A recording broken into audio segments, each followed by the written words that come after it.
Bro, the welfare system is completely fucked. The actual freaking system itself doesn't help anybody. It puts people more in a hole. All it does is destroy families. Like when you go into the welfare office, right? Because a lot of people never been through this shit. You go in there, the people at the desk, mad condescending, mad patronizing. And then there's cops right there.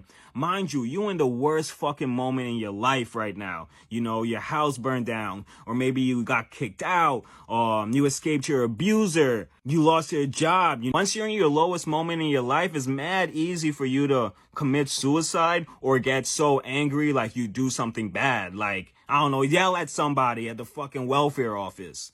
Cops taking you out with handcuffs. Mind you, all the other poor people are looking at this shit. It's dehumanizing. Now they know I have to talk to these people all sweet because I'm in such a low position in life. Even if they talk to me like I'm a piece of scum on the fucking earth, I have to be nice to them because I'm going to get escorted out by police.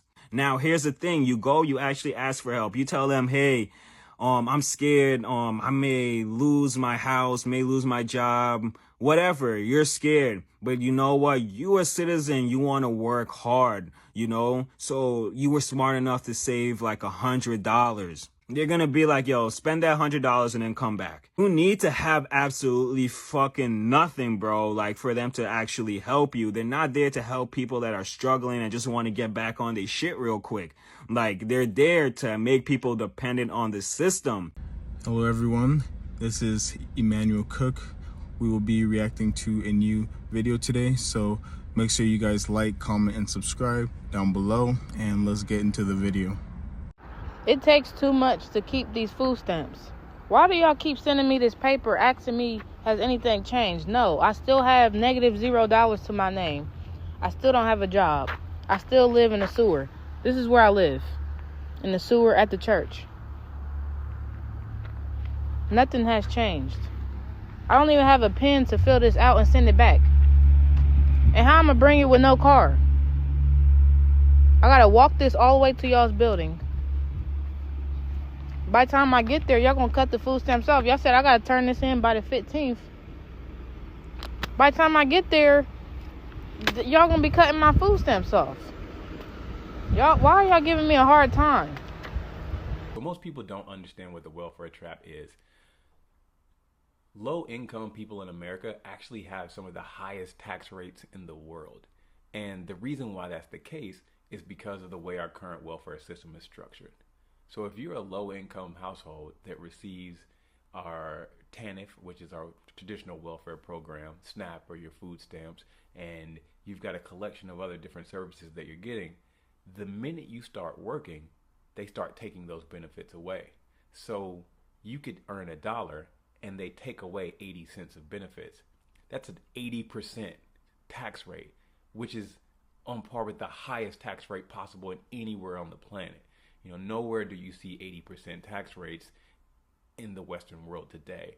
And so what we have to think about then is like, why are we disincentivizing poor people to work? Why not have a safety net where everybody gets it no matter what? And as opposed to taking that away at 80, 90% as soon as that person starts working, tax it back at small amounts like 10%, 20%, so that you give that person the opportunity to build up and wait until they've made more money before you start really bringing in higher tax rates.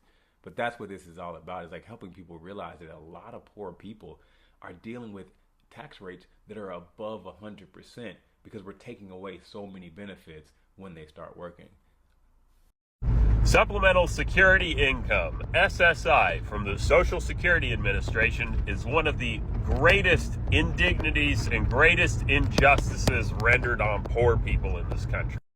It has hard asset limits that haven't been updated or matched inflation since 1989, where if you have over the asset limits, you lose benefits or have to do a repayment once Social Security, with its bureaucracy, finally catches up to analyzing your financial resources and realizing that, hey, guess what? You have $3,000 in your bank account instead of $2,000. That means that we overpaid you for 4 months, which means that you now owe us $3,000 or $4,000. SSI is functionally what economists refer to as a welfare trap. It's a thing that literally limits the potential of people based on the fear of losing what the benefits provide. I'm a conservative individual. I believe in people going out and trying to build their own life and uplift themselves out of poverty. And the easiest way that I can come up with to do that, and that most conservatives can come up with to do that, is to try to eliminate the reasons, the artificial reasons, why people remain in poverty. The issues with SSI are actually a bipartisan issue. It's just that for some reason, Congress hasn't been able to get together and try to update the SSI program, and it's literally kept people just being bodies, being artificially preserved in this state of unemployment because of the disabilities that they have, and prevents them from going any further in their lives because of the fear of losing the benefits that SSI provides.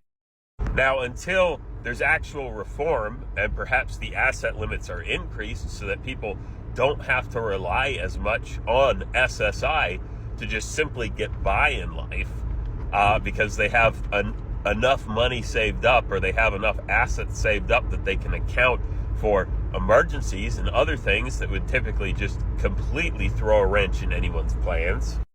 There's two things that I propose people do that are currently trapped in SSI, and trapped basically in this almost authoritarian sort of surveyed state, financially surveyed state.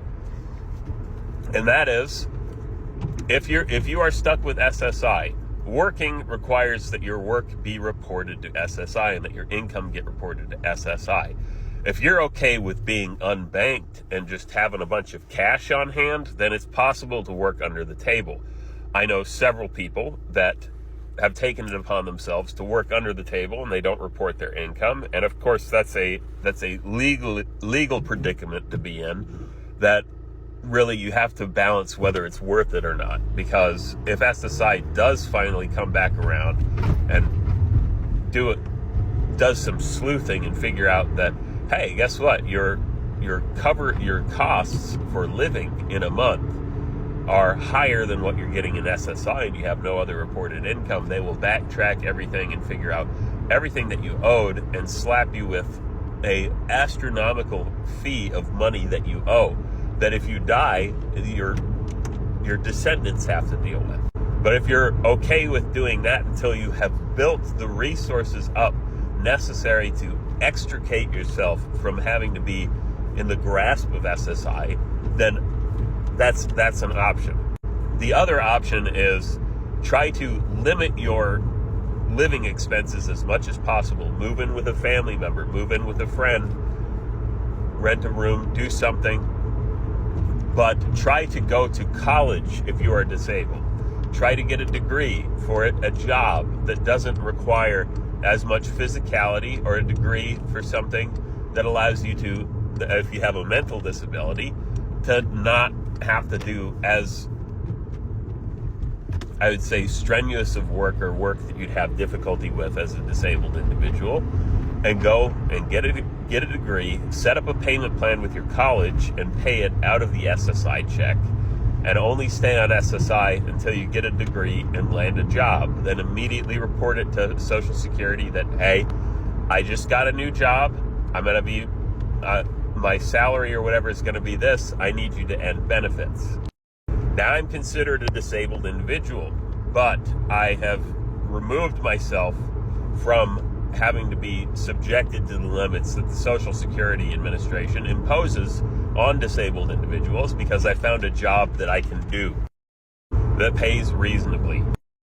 The majority of people receiving benefits don't want to be on benefits. It's just the choice that's given to them that provides the most economic utility given their situation that they exist in. Especially if you're disabled, you can't do work the same way that other people can do work. So it's a lot harder to extricate yourself from a situation where you're being given money for not working.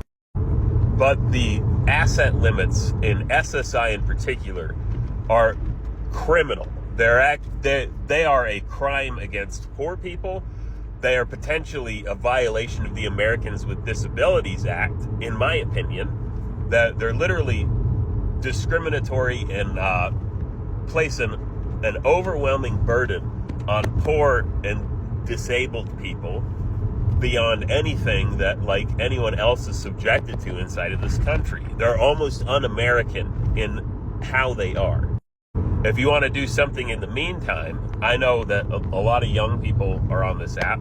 Call your senator, call your state representatives, and tell them that you want to see the asset limit increased, because Social Security, even from the inside, people realize that it's fucked up, that the asset limits haven't matched inflation. Because if they had matched inflation from 1989, the asset limit for SSI that you could have in your possession is upwards of $10,000, which is a good emergency fund to have when life happens, when stuff happens that you have to pay things out of pocket for.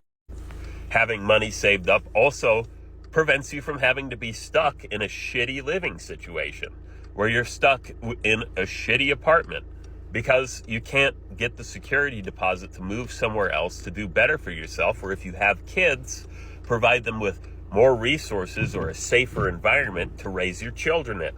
It also disincentivizes poor people from getting married if they're on SSI, because guess what? When you're married and you receive SSI, your asset limit increases from $2,000 to a whole $3,000. $3,000 is fucking nothing. It's nothing. It's nothing for a married couple. You cannot face any emergencies or have any major life events that isn't going to cost more than $3,000. It's the greatest injustice that I've seen rendered to poor people.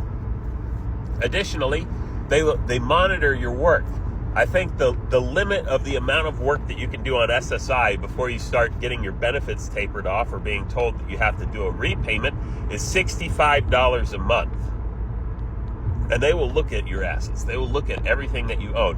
You can't own a house because if there's any equity built in the house, guess what? That's being counted as a resource. If you have more than 2 cars in your household, which is almost a necessity if you're a married couple, or if you have somebody working and the other person has to do things with their life while the other one's at work, you can't have more than 1 car in your possession. They look at the value of your jewelry and everything else. I think the only technicality that you can get around is that you can technically have bullion in your possession issued by the U.S. Mint, because the silver eagles and stuff like that have a face mint value of $1 that the government can only recognize as being worth $1, whereas the melt value is like $30, or a gold eagle, which also has a face value of $1, which technically has a melt value of close to $2,000. So you can technically get away by doing that, but then you have a hard asset and you're unbanked. You're unable to bank and have your assets inside of a bank, and you lose access to the financial products that banks provide that allow people to be able to account for life events and buy and finance better things in their life. This shit is criminal, and I'm going to talk about it until the day I die or until the day it changes. A quick reminder, please remember to like, comment, and subscribe down below, and let's continue the video. People living on government disability often make about $840 a month, but if they save more than $2,000, they lose everything.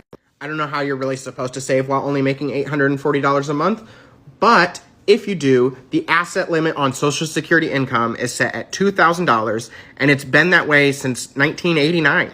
That $2,000 was actually decided upon in 1972 in an aid package for people with blindness. But in the 30 plus years of having a disability system in the United States, that asset limit of $2,000 has never budged. And because it's never changed for inflation, the asset limit of $2,000 in 1989 is worth less than the asset limit of 2022. Oh, and those stimulus checks that we received a couple years ago, they had to make a special exception of that because it would have put people's bank accounts over $2,000. There's no other way to say it, but being on government disability is a form of forced poverty. Oh my God, let's talk about this, because when I had my twins and I moved back in with my parents, I signed up for TANF because I had just left a violent relationship, had to leave everything behind. So, for 3 people, a family of 3, they were giving me $215 a month cash. That was supposed to sustain a family of 3. Thank God I lived with my parents, but that barely covered diapers for twins. And then after the twins turned 1, they had the audacity to want you to work for that $215. You had to work 100 hours a month, 25 hours a week, work, study. Not that they would help you get a good paying job, no. But if you do the math, $215 a month, 100 hours a month, that is $2.15 a month. They gave you a little $10 for lunch, but that's it. I don't know who need to hear this, but let me tell y'all. I feel like housing and low income properties, housing authority things, I feel like that should be a stepping stone. I feel like the housing authority and the Section 8 place should have a limit of how many years you can stay on this income assistance programs. And the reason why I say that is because you have people that be on these programs for 20 plus years, 10 plus years, and never come off. So they don't give room for the others. I know people who done been on these things from 20 to 32, 12 years. Now another person is having a baby during this time, need help, need assistance, trying to get their life together, but you have people taking over. Let me know how y'all feel about that, because that's just me and my opinion. I feel like it should be a stepping stone. I don't feel like it's something you should just be like, oh yeah, comfortable with. I don't know. Maybe if they set standards when you sign a contract, then you will always stay uncomfortable because you know that time gonna come for you to have to vacate. Staying on Social Security for years should be a crime. How is it that you are able to stay on that for 12 years, 15 years, 20 years? That is actually insane. We only have a certain amount of funding to go around. Get off of it so that other people can have a chance to get the help that they need as well. Stop staying on there for 10 years, 15 years, 20 years. How is it that in 20 years you are now not able to work, create a life for yourself? In 20 years, you're still on SSI. It takes too much to keep these food stamps. No, but for real. Because recently, I had to renew my son's Medicaid through the state. And I was like, let's try to apply for food stamps. Like, why not? We are not making a lot of money. Let's try. And so I tried. And I got two things. One, I got denied because we make too much. We are a family of 3. That's mom, dad, and a child, right? And they said that the max income amount, monthly income before taxes are taken out, before rent, before anything's taken out, the max for you to even be qualified, for them to even look and see how much your bills are, how much anything is, the max amount you can make a month before taxes are out, $3,200 in Texas for a family of 3. But mind you, in Texas, rent, you have to make 3 times your monthly income. Okay? Right? So your monthly income has to be 3 times your rent in Texas to get an apartment. So most 2 bedrooms are at least $1,400, $1,200. We'll say $1,200, the cheapest you're gonna find. Some rinky-dink little place for $1,200. It's a 2 bedroom, which is what you need by law, according to CPS. The child who is 8 years old has to have his own room, and the parents have to have their own room with doors that shut for privacy. Okay, so we have to have a 2 bedroom. And we have to have a 2 bedroom apartment because that's the cheapest option. We have to make 3 times the rent. The rent is $1,200. 3 times that is $3,600. So in order to be able to afford rent, I can no longer afford food stamps. So by me having my own apartment, me and my husband and my kid, by us having our own apartment, we are overqualified for food stamps. Doesn't matter how much rent is, doesn't matter car note, none of that. They won't even look at the paperwork and review our income because off rip, we make too much. So I either have to live with somebody else and have a roommate situation going on, or we have to be so bad off that we are not able to afford rent each month. Where does that make sense? People who can't afford rent should be able to get food stamps. However, people who are barely making over that should still get food stamps too. Fine. I said, okay, whatever. Do you want to know something else? Because I applied back in 2022 when I was going to school, they had a different job on file for me. So I had to speak to 4 different agents, right? 4 different agents in 1 week because they couldn't figure out my case and they hung up on me. I mean, hung up. I didn't cuss. I wasn't belligerent. I didn't get rude. Nothing. I was explaining my situation and they hung up on me. I got the 4th agent that week, the 3rd in that day. And I said, look, can I just talk to a supervisor? I'm tired of getting hung up on. My account obviously is too much. So please. She goes, well, I can help you. Her name is Kristen. Thank fucking God for this woman. Because then she looks into my account and she goes, yeah, hun, it says here that you work 4 full-time jobs and your husband works 2 full-time jobs. How am I working 40 hours a week 4 times? Well, how do I fix this? Well, you have to print off a paper that says you no longer work for them, the last time you worked for them, the last amount that your check was, and the reason you're no longer. It has all these questions that you have to take to your previous employers to have them fill out. I don't have a car. How am I going to go to 4 previous employers? And then I got to tell them my business and that I'm applying for food stamps and they need to fill this out for me and hope we ended on good terms and they're willing to fill it out. Because if not, I don't get that. So I let her know, I'm like, I can't do that. She goes, you can go to the Texas Workforce Commission and print off some paperwork that has your job listings and it'll show those last dates. Cool. However, Texas Workforce Commission is open Monday through Friday, regular normal business hours, which are when I work. So now I have to miss work to go and do that. When I applied for food stamps long time ago, when I first had my kid, I got food stamps. And it happened like that. And any questions they had about my employment, they called the employers themselves.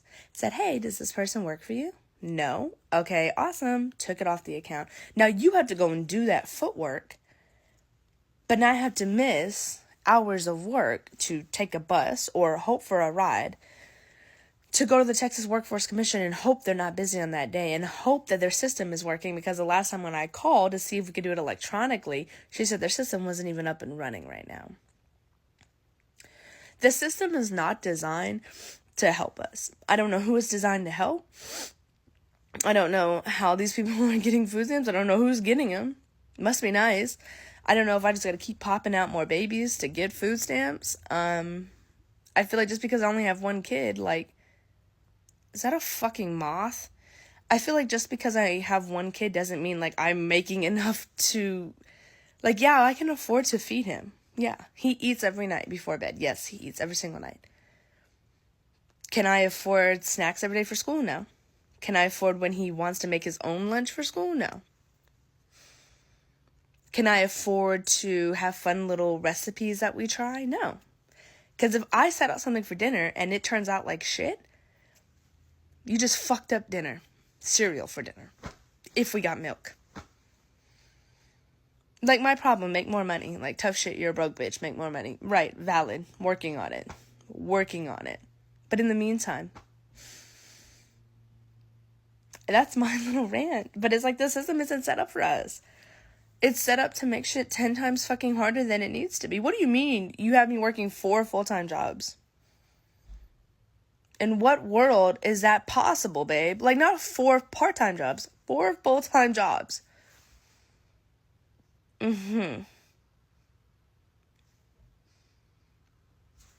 who is it designed to help? Because poor people is not it. In order for me to make less than $3,200 to qualify in the state of Texas for a 3-person household, I have to make less than what these apartments will let me make.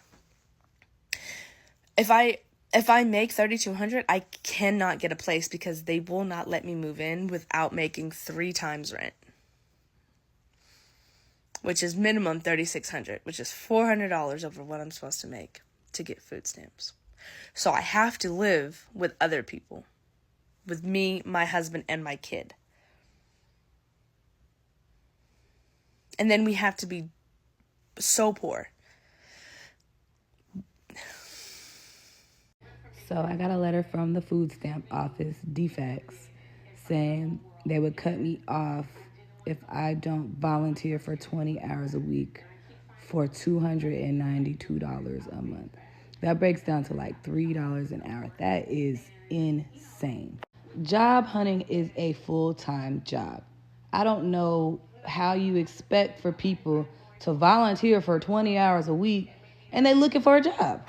And let's not act like it's free money. Like your unemployment checks, your food stamps, like especially after you experience a job life, it's not free. It's been coming out of my paycheck.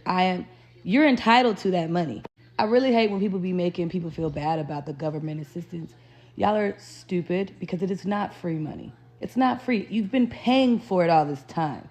But to tell me I gotta volunteer for 20 hours a week to get $292 a month, y'all are out your mind. I applied in August and I still have not gotten my food stamp card. It is the middle of November. I applied in August. Thank God I have a family because I would have been starving by now. Like, I literally just got done with a interview just now. She messaged me on LinkedIn, hopped on a call today. Do you think I could do that, volunteering 20 hours a week to get $300 so I could eat? Fuck out of here. I'm tired of it. Anyway, what do y'all think about that? Like, I really feel like that's extreme. Like, I don't think that's okay. Because it's $3 an hour. What y'all think? On welfare for almost like 10 years. And you know what's funny? I never thought I would get off. Well, I'm not saying I never thought I would get off. The process of getting off of it seemed like it was forever. I'm here for why. First of all, my motivation to get off was that I thought the state was too nosy. State, government, federal, all of them. I did not like that every 6 months to a year they would reach out to me and say, give us your financial statement. What's going on? How much money are you earning? Yada, yada, yada. Because if you know you're on welfare, you can't earn too much. Because then they start capping you. If you drop, they'll give you more, but then you have less money in your pocket. I mean, there's plenty of ways you can get money while you are on government assistance. I'm not going to talk about it on here because this app has now been compromised. But there are many ways to make money while you are, on the state's assistance and whatnot. But it's just funny because when I sit back and think, now that I've got a house, now that I'm off of welfare, now that I don't have food stamps, I have SSI for the kids, but that's because they are legally disabled. It's only for one, really. But I don't have none of other stuff, no cash. They have Medicaid because they are disabled, but not because I have Section 8, which I used to have. I actually was a part of this really cool Section 8 program where it basically puts you on a path to buy a house, which if you know on my page, I have a house. I bought one during the pandemic before everybody realized that, hey, you could buy a house. So we got in on the tail end of it, but still got a good deal. But I was in this Section 8 program where they basically taught you how to buy a house. They basically taught you about finances, credit, how to own a house, how to maintain a house, how to take care of a house, how to qualify for a house, steps to do it. I went through school. They allowed me to go through school. It was basically like Section 8, but with a fast track to get you off for those that showed potential. And this was only available here in Orange County, Florida. And Orange County is not really that big. Even Orlando is huge. Orange County is not that big at all. So in reality, when I took my Section 8 from Nevada, it's funny because I ported it. It's funny. I don't know if a lot of people know that Section 8 is portable. You can take it anywhere. If you can't you can take it to another city, but sometimes that city you try to take it to may not have the budget, so the old state will have to support you, which is you show potential to eventually get off, and you're not going to be a long-term Section 8 person. They're going to do it for you like they did it for me. I told them I want to move to Florida. I want to go back to school. I needed to get out this dead-end state so that I can make a better life for myself. They did it. So I jumped ship and left. I came here to Orlando. I actually emailed the caseworkers. It was a lot of emailing going back and forth for like almost like 6 to 8 months. And this is a long process. It takes a year. So I started like 2 years out and I was like, okay, we're getting closer. How close are we? And they told me like 6 months before, like, Orange County, Florida doesn't have the budget for you, so we're going to have to pay your way until they make room for you. And they paid my way for about a year, and then finally Orange County's like, we have room in this program for Section 8. It's just like Section 8, only we're going to help you learn how to be financially responsible to get a house. And I was like, well, dope. I got 2 kids. Let's freaking do it. And I wasn't married at this time. I was dating. So, fast track, go through all the program. I graduate college. I get my first job, and my caseworker's like, oh my God, you're doing it, blah, blah. I get fired from my first job. She says, hey, it happens. So I get fired. I get another job, and I stay there for about 2 to 3 years. Then I end up eventually getting married. My husband got a really good job. He worked there for 6 years, I think 5 or 6 years, and I was just like, I really want a house. The pandemic had just hit, and I was just like, no, the pandemic hadn't hit yet. The pandemic was probably about a year or two out, and I was like, I'm tired of renting. We had moved back into this apartment, and I hated the apartment because we lived in this house under Section 8 for almost like 4 years, near 4 years up until I graduated the program. And I was like, I can't take living in these houses anymore. Living in these apartments. I'm tired of renting. I need my own space. I need to plant some roots, right? So we realized that after my husband's last promotion, we actually qualified for a house. And like I said, this is right before people realized that, hey, we can still buy houses. Houses are just sitting there doing nothing. And this is right around like December, February, March area when we had just got the rental increase. Our rental increase was going to go from like $1,700 or $1,800 all the way up to like $2,200 after fees. And I was like, we can get a mortgage for way less than this. We make money now. We can do this. So we applied. We found out we qualified. And by July or August, we were like, okay, this is our house. We got the inspection. We were ready to move in. But I just really wanted to just say that, people like myself, you would never look at me and guess that I was on welfare for 10 years. I mean, you could ask my friends, they would know. And eventually that I got off, I had food stamps. I had the whole 9 yards, but you would never know that I was on welfare, like full-blown Section 8, food stamps, cash, all that for years. WIC too. Child care subsidy, all of that. I was on it for 10 years. And I just want to say that life does get better. It is a little harder, but there's a satisfaction of knowing that you can do it without Uncle Sam snooping in your business, because they looking at my books, but they won't let me look at their books. Bitch, tell me why I go to the motherfucking welfare office, bitch, because I need some motherfucking food stamps, some motherfucking EBT, something. I need some motherfucking help around this bitch. So, bitch, I go down there. This Hispanic lady gonna tell me you can't get no benefits. And I'm like, and why in the fuck not?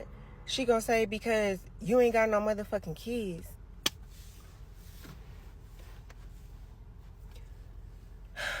That's that shit I'm talking about.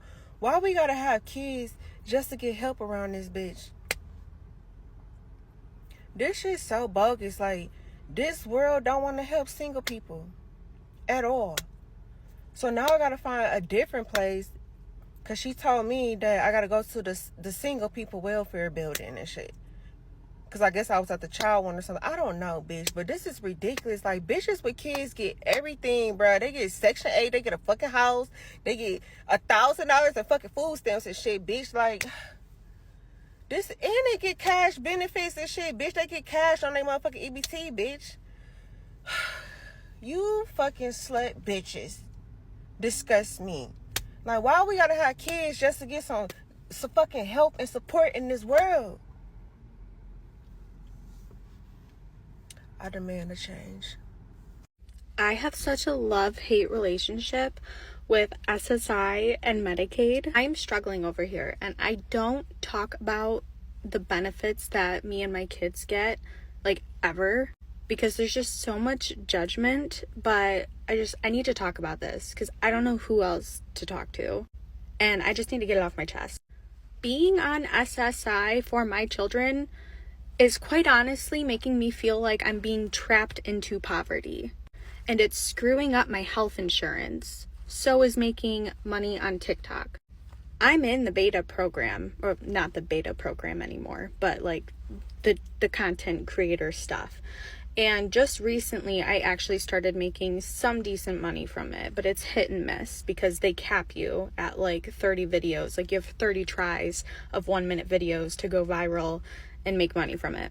But I just recently started making enough to actually have a couple $100 of my own for the month. Anyways, for those who don't know, if you have children on SSI, it's based off of your parents' income. So it's already hard enough to have SSI for my kids because I barely have any income, because I'm a stay-at-home mom to 2 kids that are disabled. And I also have a third, and I'm pregnant with a fourth. But 2 of them are disabled and on SSI.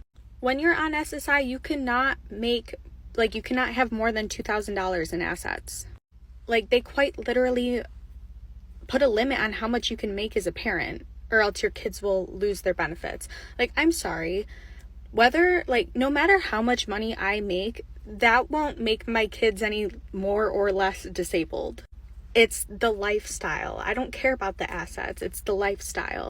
You can have an expensive lifestyle that you were already living and then later on had disabled children And then you still need that extra money that comes with having disabled children to survive and maintain the lifestyle that you have. Like this, it shouldn't even be a thing. And there's just so much that I could get into, like the fact that it's still a $2,000 limit. That wasn't even updated since the 1980s, and SSI wasn't even a thing until the 1970s. So it's supposed to be at like $10,000. Really, there shouldn't be an asset limit at all. Regardless, though, since I'm a stay-at-home mom and I have 2 kids on SSI and I can't actually make that much money without my kids losing their benefits, I can only really make an income doing social media. But social media makes it so hard to provide proof of income to state insurance like Medicaid.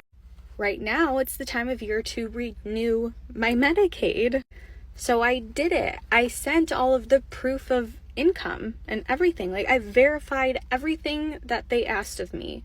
And I was denied my health insurance. My kids were denied their health insurance, except for the 2 on Social Security, because even though they were on my insurance, they were taken off of my insurance that they already had and were put under the state insurance through SSI. So I can't even manage them with that anymore. The state does that. Like, I don't get why I was denied. I sent in my 1099 from last year, which was barely anything. I made like $1,000 off of TikTok last year. And that's because like I was starting it, I was ending it, I didn't really like it. You just didn't make much money from it. It really didn't benefit me to be making money off of TikTok. But anyways, I made some money off of it. So having that 1099 allowed me to prove that like I am self-employed through TikTok. I do get paid through them, and it has my name and everything that my insurance needs for proof of income. But then I get the letter saying that I was denied and that my proof of income is not eligible. Like, the system just does not recognize it. So I go in today to the building and the lady's like, "Oh, you have a very interesting case. I see that you're pregnant.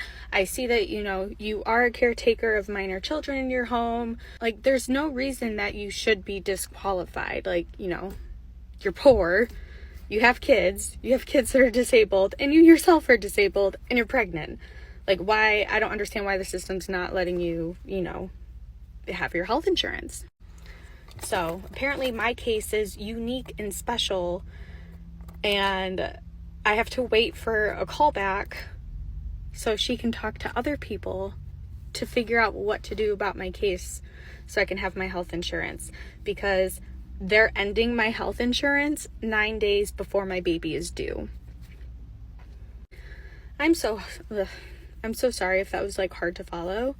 My mind is just scribbles right now. I feel like nothing I'm saying is actually making sense.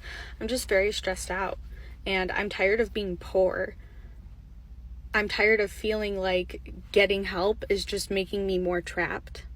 I'm tired of having to rely on the government. I'm sick and tired of it. I would love for nothing more than to not be getting all this stuff and just do everything on my own. Like, have the freedom and the opportunity to be able to make more and support ourselves. But in this day and age, that's really not possible. Like, at all.